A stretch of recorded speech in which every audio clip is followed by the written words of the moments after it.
زندگی کا ہر لمحہ نہایت قیمتی ہے، جس کا اندازہ قیامت کے روز ہوگا۔ صدقے سے بیماری ٹلتی ہے، پرہیز فرض ہے اور علاج سنت ہے۔ سنت کے مطابق معمولی عمل ہزاروں نوافل پر بھاری ہے۔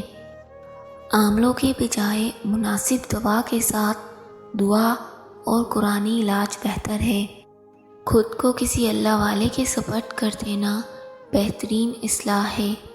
جو انسان صبر کرے گا، قیامت کے روز اس کو بے بہا اجر و ثواب عطا کیا جائے گا۔ سب سے اہم وظیفہ دعا ہے، جس کی قبولیت کے لیے اہلیت شرط نہیں۔ ندامت کے دو بڑے آنسو بڑے بڑے گناہوں کو بہا لے جاتے ہیں۔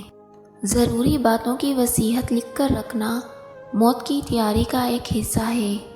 موجودہ دور میں دین کی بقا کے لیے مدراس کا وجود بڑی نعمت ہے۔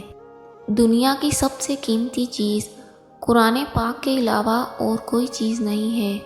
نیک لوگوں کی صحبت تم پر فرض ہے، جس میں دین و دنیا دونوں میں فائدہ ہے۔